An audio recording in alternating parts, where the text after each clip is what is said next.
नमस्कार,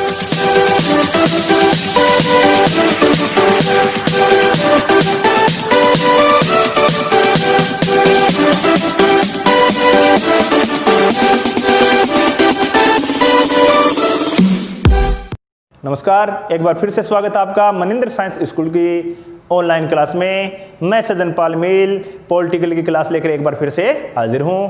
कल की जो या परसों की जो हमारी क्लास थी उसमें हमने देखा था कि राष्ट्रपति के निर्वाचन का तरीका क्या है, किस तरह से राष्ट्रपति का निर्वाचन करते हैं। अब जो आज की हमारी क्लास है उसमें एक नया टॉपिक है राष्ट्रपति से संबंधित, लेकिन राष्ट्रपति की शक्तियां है। ये क्या चीज है? राष्ट्रपति की शक्तियां। तो देखो हमारे यहां पर राष्ट्रपति की शक्तियों को दो प्रकार से वर्गीकृत किया गया है, यानी कि दो भागों में बांटा गया है। एक तो सामान्यकालीन शक्ति और एक आपातकालीन शक्ति। सामान्यकालीन शक्ति का प्रयोग राष्ट्रपति हमेशा करता है, लेकिन आपातकालीन जो शक्तियां हैं उनका जो उपयोग है वो कुछ समय विशेष में किया जाता है। जब देश में आपात स्थितियां विद्यमान होती हैं उस समय आपातकालीन शक्तियों का प्रयोग किया जाता है राष्ट्रपति के द्वारा। तो देखो पहले हम कौन सी शक्तियों का अध्ययन करेंगे? पहले हम सामान्यकालीन शक्तियों के बारे में पढ़ेंगे कि राष्ट्रपति की सामान्यकालीन शक्तियां कौन सी है और उनका उपयोग वो कैसे करता है। लेकिन इससे पहले मैं आपको एक चीज बता देना चाहता हूं कि राष्ट्रपति जो जितनी भी अपनी शक्तियों का उपयोग करता है ना, वो प्रधानमंत्री और मंत्रिपरिषद के माध्यम से ही करता है, अपनी इच्छा अनुसार नहीं करता।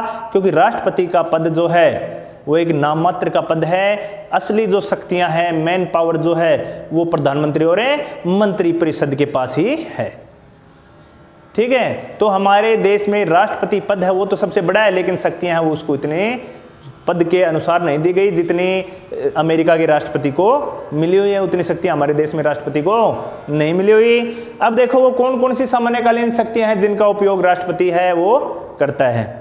कुछ देखो विशेष परिस्थितियां होती हैं जब राष्ट्रपति अपने विवेक के अनुसार भी अपनी शक्तियों का प्रयोग करता है, वो बाद में बताएंगे अपने। सबसे पहले देखो सामान्यकालीन शक्तियों में कार्यपालिका संबंधी शक्ति, जैसा कि नाम से ही प्रदर्शित हो रहा है कार्यपालिका संबंधी शक्ति। तो देखो कार्यपालिका संबंधी शक्ति राष्ट्रपति की क्या है? राष्ट्रपति है, देश में जितने भी कार्य होते हैं वो सारे राष्ट्रपति के नाम से ही होते हैं। कार्यपालिका संबंधी जितने भी कार्य होते हैं वो किसके नाम से? राष्ट्रपति के नाम से संपादित होते हैं। ठीक है, राष्ट्रपति है वो हमारे यहां जितने भी मुख्य पद हैं उनकी नियुक्ति करता है। जैसे देखो कौन कौन से पद हैं? वो राज्यपाल का पद। ठीक है, राज्यपाल की जो नियुक्ति है वो किसके द्वारा की जाती है? राष्ट्रपति के ही द्वारा की जाती है। राज्यों में जो राज्यपाल नियुक्त होते हैं ना, उनकी नियुक्ति कौन करता है? राष्ट्रपति। फिर नंबर 2 प्रधानमंत्री की नियुक्ति। प्रधानमंत्री की नियुक्ति है वो भी हमारे देश में कौन करता है? राष्ट्रपति ही करता है। इसके अलावा मंत्रिपरिषद की नियुक्ति, मंत्रिपरिषद को शपथ दिलाना, उसकी नियुक्ति करना, ये किसका काम है? राष्ट्रपति का ही काम है। और उच्च न्यायालय और सर्वोच्च न्यायालय के जो न्यायाधीश होते हैं उनकी नियुक्ति भी किसके द्वारा की जाती है? राष्ट्रपति के द्वारा ही की जाती है। तो देखो यहाँ पर राष्ट्रपति राज्यपाल की नियुक्ति कर रहे हैं, प्रधानमंत्री की कर रहा है, मंत्रिपरिषद की और न्यायाधीश की। लेकिन ये राष्ट्रपति अपनी इच्छा अनुसार नहीं कर सकता इनकी नियुक्ति। ठीक है, जैसे राज्यपाल है ये केंद्र द्वारा, मंत्रिपरिषद द्वारा, प्रधानमंत्री द्वारा, इनके द्वारा देखो चयनित होता है। उसी व्यक्ति को राष्ट्रपति है वो क्या है? शपथ दिला देता है। प्रधानमंत्री है ये लोकसभा में बहुमत प्राप्त दल का नेता होता है, तो राष्ट्रपति की मजबूरी है कि बहुमत प्राप्त जो दल है उसके नेता को प्रधानमंत्री नियुक्त करना ही पड़ेगा, अपनी इच्छा अनुसार नहीं कर सकता ये। ठीक है, कई बार देखो क्या होता है, यहाँ पर राष्ट्रपति अपनी विवेक की शक्ति का उपयोग करता है जब लोकसभा में किसी भी दल को बहुमत नहीं मिलता। बहुमत क्या है? हमारे देश में प्रधानमंत्री बनने के लिए किसी भी पार्टी को सरकार बनाने के लिए 272 सीटें चाहिए। कितनी सीटें चाहिए? 272 सीट चाहिए। ठीक है, कई बार क्या होता है, बहुत सारे क्षेत्रीय दल होने के कारण और अनेक राष्ट्रीय पार्टियां होने के कारण 272 सीटें एक भी पार्टी को नहीं मिलती। कांग्रेस, बीजेपी, कोई भी पार्टी हो, उनको 272 सीटें कई बार नहीं मिल पाती। अब यहां लिखा हुआ कि राष्ट्रपति जिसकी पार्टी की देखो 272 सीटें हो जाएं उसी को प्रधानमंत्री नियुक्त करता है ना। तो यहां फिर राष्ट्रपति क्या करता है, अपने विवेक का उपयोग करता है। राष्ट्रपति देखता है कि ऐसा दल जो बहुमत हासिल कर सकता है लोकसभा में, जो 272 का आंकड़ा है वो जोड़ तोड़ के बना सकता है, दूसरी पार्टी के सदस्यों को अपने पास मिला सकता है, ऐसे सदस्य को वो अपने विवेक के अनुसार प्रधानमंत्री नियुक्त कर देता है। या फिर लोकसभा में जो सबसे बड़ा दल होता है, सबसे ज़्यादा सीटें होती हैं, उस दल के नेता को भी प्रधानमंत्री नियुक्त कर सकता है। ये राष्ट्रपति के विवेक पर आधारित है, लेकिन उसके बाद में राष्ट्रपति एक समय देता है, उतने समय में उसको बहुमत सिद्ध करना होता है। ठीक है, बस क्या है, राज्यपाल की नियुक्ति करता है, प्रधानमंत्री को शपथ दिलाता है, इसका मतलब नियुक्ति करता है। और ये राष्ट्रपति की चाहे शक्ति मान लो चाहे मजबूरी मान लो, करना ही पड़ेगा ये काम। तो मंत्रिपरिषद की नियुक्ति कौन करता है, राष्ट्रपति। ठीक है, लेकिन वो मंत्रिपरिषद किसकी चुनी हुई होती है, प्रधानमंत्री। किसकी इच्छा वाली होती है, किसके पसंद के मंत्री होते हैं, प्रधानमंत्री के। और उनकी नियुक्ति सिर्फ कौन करता है, राष्ट्रपति। ठीक है, प्रधानमंत्री राष्ट्रपति को एक लिस्ट दे देता है कि ये मेरे मंत्री हैं, इनको शपथ दिलानी है, तो राष्ट्रपति उन्हीं मंत्रियों को शपथ दिलाता है, अपनी इच्छा से नहीं दिलाता। तो अपने कहने में कह देंगे कि राष्ट्रपति का यह अधिकार है कि वो मंत्रिपरिषद के जो सदस्य हैं उनकी नियुक्ति करता है। और फिर न्यायाधीश, ठीक है, उच्च न्यायालय और सर्वोच्च न्यायालय के जो न्यायाधीश हैं, इनकी नियुक्ति वैसे तो देखो एक कॉलेजियम व्यवस्था के अंतर्गत होती है, लेकिन उनके जो न्यायाधीश है उनको शपथ दिलाता है, नियुक्ति है वो व्यवहार में कौन है, राष्ट्रपति के द्वारा दिलाई जाती है। तो ये तो हो गई राष्ट्रपति की कार्यपालिका संबंधी शक्तियां। ठीक है, कौन सी शक्ति होगी, कार्यपालिका संबंधी शक्ति। अगली है विधायिका संबंधी शक्ति। विधायिका, देखो नाम से पहले इसका शब्द का अर्थ जानते हैं। विधायी, विधायी बनता है विधेयक से। विधेयक मतलब कानून, कानून प्रक्रिया का पहला चरण होता है विधेयक कोई भी। तो उस विधेयक निर्माण जब होता है, संसद में कानून निर्माण होता है, उस क्षेत्र में राष्ट्रपति की शक्तियां कौन कौन सी हैं।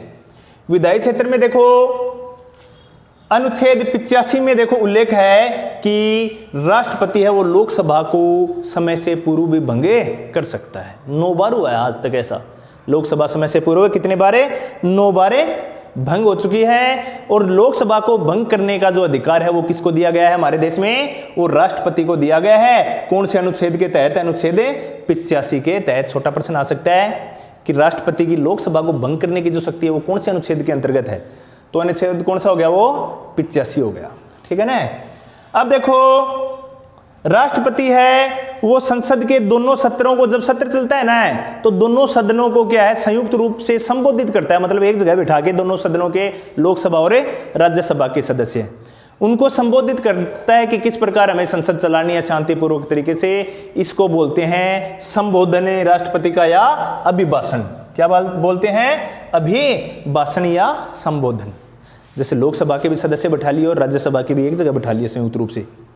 ठीक है, अब उनको वो क्या संबोधित करता है, इसको बोलते हैं राष्ट्रपति का संबोधन या अभिभाषण। छोटा प्रश्न आ जाए, अभिभाषण क्या होता है, तो यही है कि राष्ट्रपति है वो संयुक्त रूप से दोनों लोकसभा और राज्यसभा की बैठक करता है और उनको संबोधित करता है। इसको राष्ट्रपति का अभिभाषण कहते हैं। अब देखो मनोनयन, आपको देखो पहले भी बता दिया मैंने कि राष्ट्रपति को एक मनोनयन की शक्ति प्राप्त है।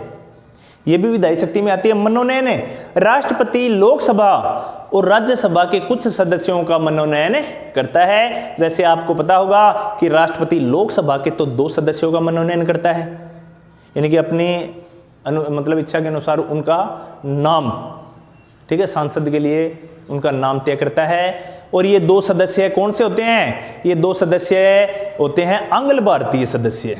ठीक है, इसी प्रकार राष्ट्रपति को अधिकार प्राप्त है कि वो राज्यसभा में 12 सदस्यों का मनोनयन कर सकता है।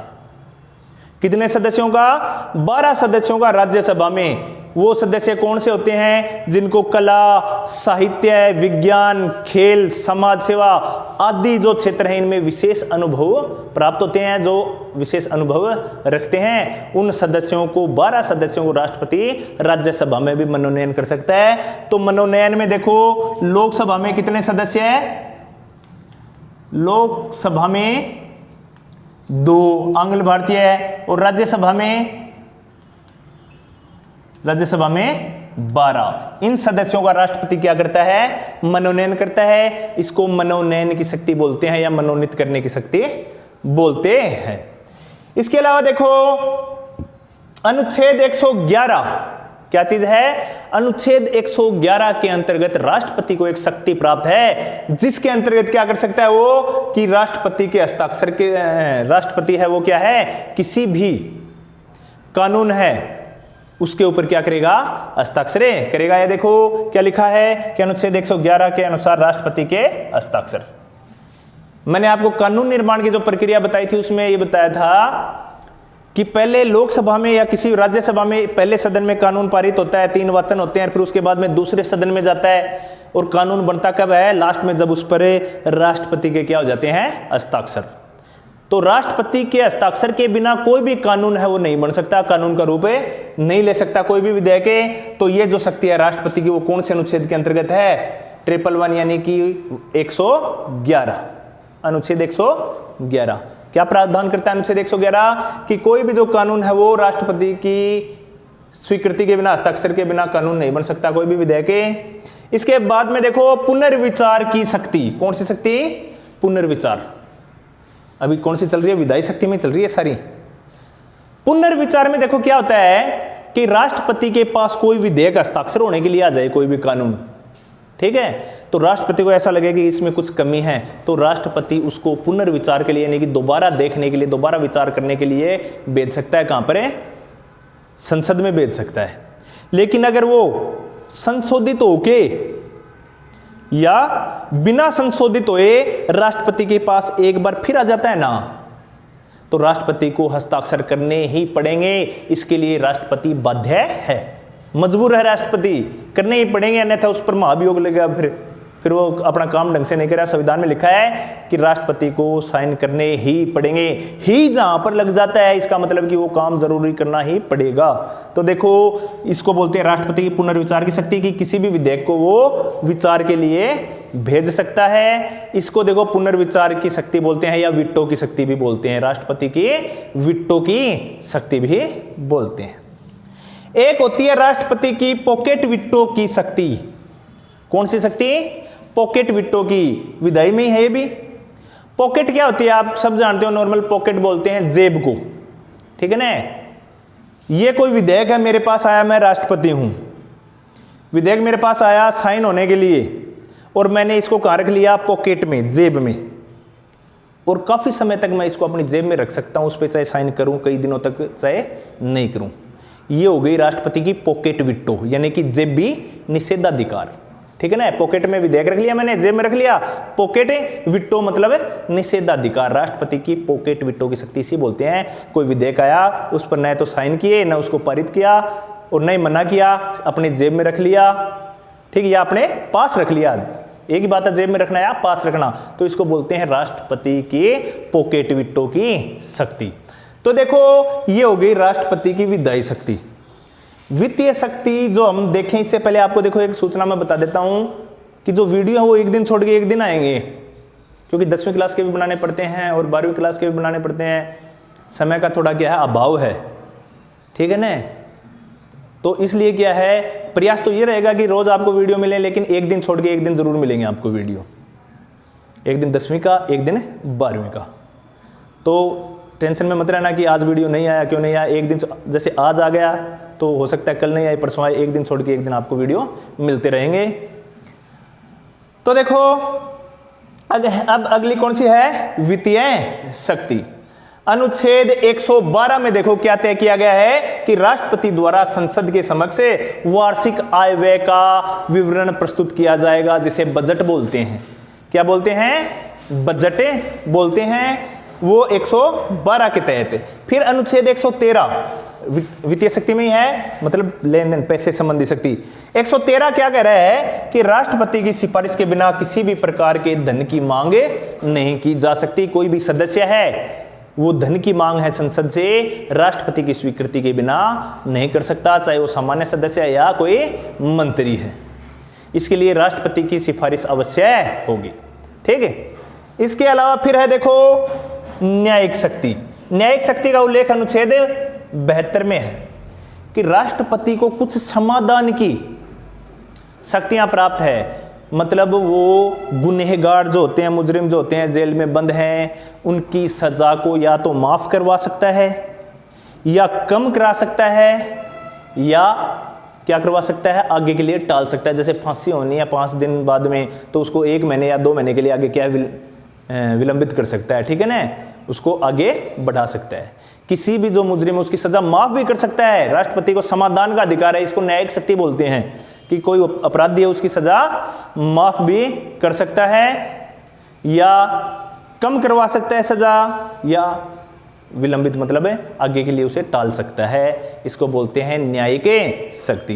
लेकिन हर किसी व्यक्ति की ये सजा माफ नहीं होती, उसमें परिस्थिति देखी जाती है कि कोई व्यक्ति है उसने किस परिस्थिति में आके ये गुनाह किया है। इसके अलावा जेल में रहा, उसका किस प्रकार का व्यवहार जेल में रहा है, कैदियों के प्रति किस प्रकार का जेल के स्टाफ के प्रति रहा है उसका, या कोई वो योग्य है जो देश को लाभ पहुंचा सकता है, ठीक है ना, देश का नाम ऊंचा कर सकता है। इस प्रकार के जो कैदी हैं उनकी समा है, जो सजा है वो क्षमा कर सकता है। लेकिन ये सजाएं 3 परिस्थितियों में होती हैं माफ। कितनी परिस्थितियां? 3 परिस्थितियों में जो फैसले सुनाए गए हैं उन्हीं की सजाएं माफ होती हैं। वो 3 परिस्थितियां देखो कौन सी हैं। नंबर 1, अगर किसी भी व्यक्ति को सैनिक न्यायालय द्वारा दंड दिया गया है, ठीक है ना, आर्मी का न्यायालय होता है ना, फौजियों का सैनिक न्यायालय, उसने अगर किसी व्यक्ति को दंड दिया है तो राष्ट्रपति है उसमें समाधान कर सकता है, क्षमा कर सकता है, क्षमा दे सकता है, ठीक है। दूसरी परिस्थिति क्या होती है? संघ की कार्यपालिका शक्ति के अंतर्गत अगर किसी व्यक्ति के मामले ऐसा आ रहा है जिसमें उसको सजा दी गई है तो भी राष्ट्रपति क्या कर सकता है, उसकी सजा माफ करवा सकता है। और तीसरा, अगर किसी न्यायालय ने किसी व्यक्ति को मृत्युदंड दे दिया है, सजाए मौत दे दी है, तो ऐसे मामलों में भी राष्ट्रपति है उसको क्षमा कर सकता है, उसकी सजा कम कर सकता है। मृत्यु दंड है उसको हो सकता है कि आजीवन कारावास में बदल दे या फिर 5 साल या 6 साल की सजा में बदल दे, या हो सकता है कि उसकी पूरी सजा क्या करवा दे, माफ करवा दे। तो ये 3 परिस्थितियां हैं जिनके अंतर्गत राष्ट्रपति को अनुच्छेद 72 के अंतर्गत समाधान का अधिकार दिया गया है, न्यायिक शक्तियां प्रदान की गई। अब देखो विदेशिक क्षेत्र में शक्ति, कौन से क्षेत्र में शक्ति है? विदेशिक क्षेत्र में। विदेशिक क्षेत्र में देखो क्या करता है राष्ट्रपति। सबसे पहले तो विदेशों में जो राजदूत होते हैं ना उनकी नियुक्ति, ठीक है। हर देश में देखो दूतावास होते हैं, हमारे देश के और देशों के हमारे देश में भी हैं। उन दूतावासों में राजदूत होते हैं, राजदूतों की नियुक्ति की जाती है। उन राजदूतों की नियुक्ति किसके द्वारा की जाती है? राष्ट्रपति के द्वारा की जाती है। इसके अलावा देखो किसी भी देश के साथ संधि, समझौते, ये जो सारी चीजें होती हैं ना वो किसके नाम से होती हैं? राष्ट्रपति के नाम से होती हैं। विदेशी जो समझौते होते हैं ना, संधियां, हस्ताक्षर होती हैं, वो राष्ट्रपति के नाम से ही होती हैं। राष्ट्रपति का ही नाम उन पे चलता है। तो देखो विदेशी क्षेत्र में भारत का प्रतिनिधित्व कौन करता है, किसके नाम से होता है? राष्ट्रपति। हमारे विदेश से कोई अगर यहाँ पर अतिथि आया है, कोई देश का राष्ट्रपति कोई भी आया है, तो सबसे पहले उसे हाथ राष्ट्रपति मिलाता है, प्रधानमंत्री बाद में। सबसे पहले उसका स्वागत किसके द्वारा किया जाता है? राष्ट्रपति द्वारा, ठीक है। विदेशों में अगर हमारे देश का प्रतिनिधित्व करना है किसी भी, चाहे वो संयुक्त राष्ट्र संघ हो या किसी अन्य क्षेत्र में, तो वो प्रतिनिधित्व किसके द्वारा किया जाएगा? राष्ट्रपति के द्वारा, क्योंकि प्रथम नागरिक जो देश का है वो कौन है? राष्ट्रपति। फिर प्रधानमंत्री और मंत्रिपरिषद आती है। हालांकि शक्तिशाली है वो पद है प्रधानमंत्री और मंत्रिपरिषद का, ठीक है ना। और संधि और समझौते मैंने आपको बता दिए कि संधि और सारे समझौते जितने हैं वो किसके नाम से होते हैं? राष्ट्रपति के। तो देखो सामान्यकालीन शक्तियां हमने पढ़ी, जिसमें कार्यपालिका संबंधी शक्ति, इसमें क्या क्या है? विधायी शक्ति है, फिर वित्तीय शक्ति, न्यायिक शक्ति विदेशी क्षेत्र में, और अब अगली शक्ति है वो लास्ट सैनिक क्षेत्र में, ठीक है। सैनिक क्षेत्र में देखो क्या शक्ति है कि जो राष्ट्रपति है वो हमारी तीनों सेनाओं का प्रधान सेनापति होता है। देखो तीनों सेनाएं हैं, जल सेना, थल सेना, वायु सेना, इनके सेनापति तो अलग अलग होते हैं, लेकिन इन तीनों सेनाओं का जो प्रधान सेनापति है सबसे बड़ा, वो कौन होता है? राष्ट्रपति। किसी भी देश के साथ युद्ध करने का आदेश या युद्ध को रोकने का आदेश है वो किसके द्वारा दिया जाता है? सेना को राष्ट्रपति के द्वारा ही दिया जाता है, क्योंकि प्रधान सेनापति राष्ट्रपति है। लेकिन राष्ट्रपति है वो ये सारे जो आदेश देता है वो संसद और जो हमारी कार्यपालिका है, मंत्रिपरिषद, प्रधानमंत्री वगैरह हैं, इनकी सहमति से ही देता है, अपने विवेक से नहीं देना है। तो ये युद्ध करने का ऑर्डर दे सकता है, न रोकने का। ठीक है, तो ये है सैनिक क्षेत्र में राष्ट्रपति की शक्ति। अब देखो हम देखेंगे राष्ट्रपति की आपातकालीन शक्ति। अब है देखो आपातकालीन शक्तियां राष्ट्रपति की। हमने देखो सामान्यकालीन शक्ति पढ़ ली। अब जो आपातकालीन शक्तियां हैं उनको 3 अनुच्छेदों के अंतर्गत अपने देखेंगे। 3 अनुच्छेद कौन से हैं? पहला है अनुच्छेद 352, फिर अनुच्छेद 356 और 360। तो राष्ट्रपति की जो आपातकालीन शक्तियां हैं वो 3 अनुच्छेदों में हमारे को प्राप्त हैं। तो इनमें देखो होता क्या है, सबसे पहले अनुच्छेद 352 और सबसे महत्वपूर्ण अनुच्छेद है, सबसे ज्यादा बार जो मतलब आपातकाल लगता है, जो सबसे ज्यादा महत्वपूर्ण आपातकाल लगता है वो अनुच्छेद 352 के अंतर्गत लगा है। आज तक का जो सबसे बड़ा आपातकाल लगा है वो इंदिरा गांधी के समय में 1975 में लगा है। इसमें देखो क्या होता है, अगर कोई देश हमारे देश पर हमला कर दे यानी कि युद्ध, और हमारा देश भी उस देश के सामने क्या है आकर खड़ा हो जाए युद्ध की स्थिति में। दूसरा बाहरी आक्रमण। अब आप देखोगे कि ये युद्ध और बाहरी आक्रमण एक जैसे नाम लग रहे हैं, लेकिन इनमें भी देखो अंतर है। युद्ध में दोनों सेनाएं आमने सामने खड़ी होती हैं। बाहरी आक्रमण क्या होता है, हम अनभिज्ञ हो, हमें पता ही नहीं और दुश्मन देश अचानक हमारे ऊपर क्या कर दे, पीछे से हमला कर दे, उसको बोलते हैं बाहरी आक्रमण। ठीक है, तो अनुच्छेद 352 कौन कौन सी परिस्थिति में लगता है? युद्ध, बाहरी आक्रमण और आंतरिक अशांति, यानी कि देश की जनता है वो भड़क जाए, सड़कों पर आ जाए और सरकार के खिलाफ हो जाए, इसको बोलते हैं आंतरिक अशांति। ठीक है, वर्तमान में आंतरिक अशांति के आधार पर आपातकाल नहीं लगाया जाता। इसको 44वें संविधान संशोधन द्वारा क्या कर दिया गया है, बंद कर दिया गया है। क्योंकि जो 1975 में आपातकाल लगा था उसमें जनता के साथ बहुत ज्यादा जातियां हुई थी। इसके बाद जो 1975 वाला आपातकाल है वो आंतरिक अशांति के आधार पर ही लगाया गया था। तो हमारे देश के जो पार्टियां उन्होंने देखा कि कोई भी सरकार है वो आंतरिक अशांति का बहाना लेकर इस प्रकार का आपात लगा सकती है, तो इस आपातकाल में से इस पॉइंट को हटा दिया गया कि आंतरिक अशांति के आधार पर आपातकाल लगेगा। आज के समय में आंतरिक जो अशांति है उसके आधार पर आपातकाल नहीं लगता। ठीक है ना, ये कौन से संविधान संशोधन के तहत तय किया गया? 44वें संविधान संशोधन के तहत। तो देखो अब इसमें देखो 44वां संविधान संशोधन हुआ, उसमें देखो क्या क्या चीजें तय की गई। एक तो पहला कि आंतरिक अशांति के आधार पर आपातकाल नहीं लगेगा। सबसे बड़ा आपातकाल अब सिर्फ लगेगा युद्ध या बाहरी आक्रमण। फिर पहले तो देखो सरकार है क्या है, वैसे ही मन में आता था तभी आपातकाल लगा देती थी। अब अगर आपातकाल सरकार को लगाना है ना तो मंत्रिमंडल लिखित रूप से राष्ट्रपति को परामर्श देगा। हालांकि देखो शक्ति हम राष्ट्रपति की बढ़ रहे हैं कि राष्ट्रपति आपातकाल लगा सकता है, लेकिन राष्ट्रपति अपने विवेक से आपातकाल नहीं लगा सकता जब तक प्रधानमंत्री या मंत्री जो परिषद है वो उसे लिखित रूप में न दे। तो देखो 44वें संविधान संशोधन के बाद में तय कर दिया गया कि मंत्रिमंडल अगर लिखित रूप में राष्ट्रपति को परामर्श नहीं देगा तब तक राष्ट्रपति आपातकाल नहीं लगा सकता।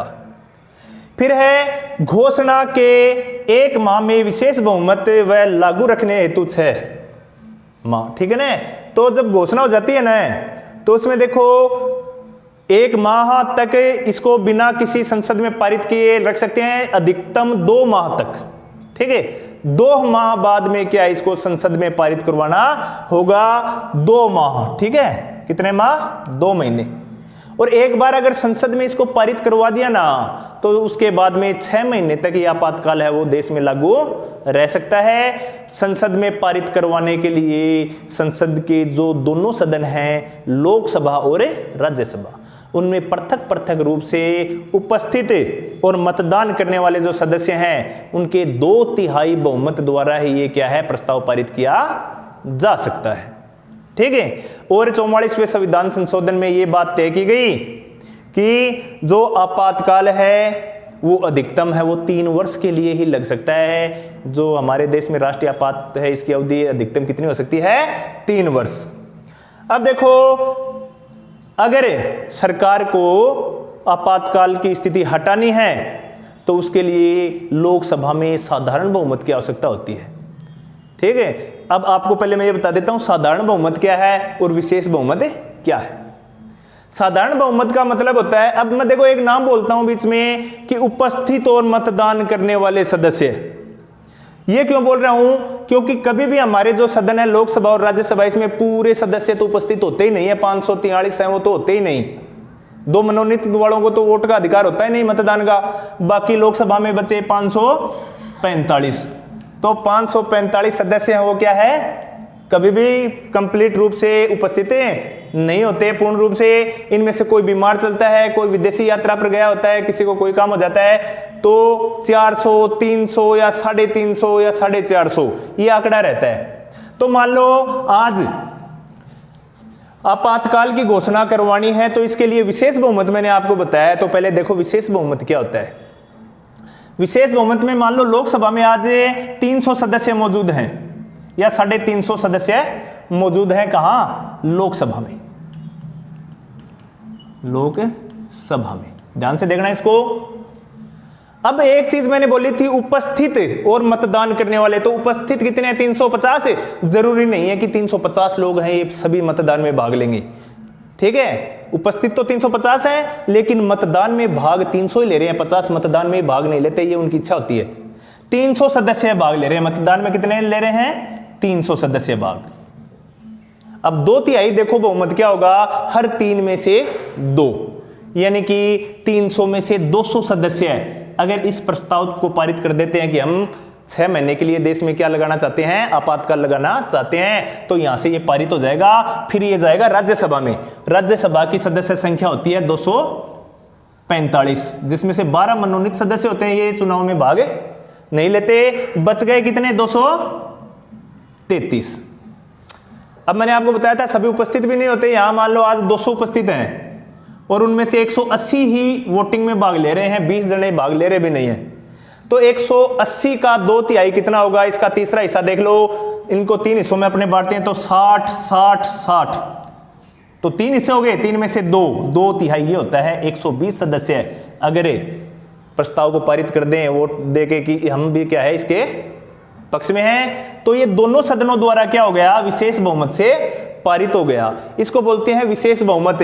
जो आपातकाल लगता है वो ऐसे लगता है। और अगर आपातकाल को हटाना है तो उसमें साधारण बहुमत की आवश्यकता होती है। साधारण बहुमत क्या होता है मैं आपको बताता हूं। देखो वही मान लो 300 आदमी आज वोट डाल रहे हैं, यहां 300 और यहां पर 180, तो साधारण बहुमत होता है आधे से ज्यादा, यानी कि 300 के आधे कितने हो गए, 150। ज्यादा कितने भी हो सकते हैं, एक भी अगर ज्यादा हो गया तो वो भी ज्यादा ही, 151। मान लो कम से कम 151 सदस्य हैं, वो वोट इसके पक्ष में डाल देंगे कि आपातकाल को समाप्त करना है। तो आपातकाल लोकसभा से समाप्त हो गया, अब जाएगा राज्यसभा में। राज्यसभा के सदस्य हैं 180, तो 180 का आधा होता है 90, और आधे से ज्यादा होता है प्लस एक और जोड़ दो 91, वो 91 से ज्यादा भी हो सकता है कितना भी। तो ये हो गया साधारण बहुमत। तो साधारण बहुमत द्वारा इस आपातकाल की जो सीमा है, जो समय सीमा है, इसको क्या किया जा सकता है, समाप्त किया जा सकता है। तो ये हो गया हमारा 352 कंप्लीट। अब है अनुच्छेद 356, राज्यों में संवैधानिक तंत्र की विफलता। तो देखो राज्यों में संवैधानिक तंत्र की विफलता कैसे होती है, कैसे विफल होता है। आजकल सबसे ज्यादा मतलब ये चीज देखी जा रही है कि राज्यों में जो संवैधानिक तंत्र है वो क्या हो जाता है, विफल हो जाता है। मतलब हम राजस्थान की विधानसभा को लेते हैं कि राजस्थान की विधानसभा में 200 सदस्य हैं और यहां मुख्यमंत्री किसी भी व्यक्ति को बनने के लिए कम से कम किसी भी पार्टी को है वो 101 सीटें चाहिए, यानी कि आधे से ज्यादा। कानून ये कहता है, संविधान ये कहता है कि बहुमत जिस पार्टी के पास है वही राज कर सकती है, मुख्यमंत्री उसी पार्टी का होगा। तो यहां पर मान लो आज कांग्रेस पार्टी है, श्री अशोक गहलोत है, वो क्या हमारे मुख्यमंत्री है, उनके पास 101 से अधिक सीटें हैं, ठीक है। अब किसी कारणवश ये सदस्य दूसरी पार्टी में मिल जाते हैं, जाके 101 से ये आंकड़ा आ जाता है 90 पर या 99 पर भी आ जाता है। तो संविधान के अनुसार बहुमत होना चाहिए, 200 का बहुमत 101 है कम से कम, लेकिन आज कितने सदस्य बचे हैं कांग्रेस के पास, 99 सदस्य बचे हैं। तो राज्यपाल के माध्यम से राष्ट्रपति के पास सूचना जाएगी कि हमारा जो राज्य है राजस्थान है, उसके अंदर जो सरकार चल रही है वो गैर संवैधानिक तरीके से चल रही है, उसके पास पूर्ण बहुमत नहीं है। ऐसी स्थिति में जो राष्ट्रपति है वो यहाँ पर अनुच्छेद 356 के तहत आपातकालीन स्थिति लगाएगा और जो राज्य सरकार है वो बर्खास्त हो जाएगी। ऐसा देखो पहले नहीं होता था, लेकिन अब ज्यादा होने लगा है। कारण ये हो गया है कि केंद्र में अलग पार्टी की सरकार है, जैसे केंद्र में बीजेपी की सरकार, राज्य में कांग्रेस की सरकार। तो बीजेपी की सरकार वो कांग्रेस की सरकार को गिराने का प्रयत्न हर संभव करेगी। लेकिन अगर केंद्र में भी बीजेपी की सरकार है और किसी राज्य में भी बीजेपी की सरकार है, वहां पर किसी भी हालत में 356 का प्रयोग नहीं होगा। आज तक हुआ ही नहीं।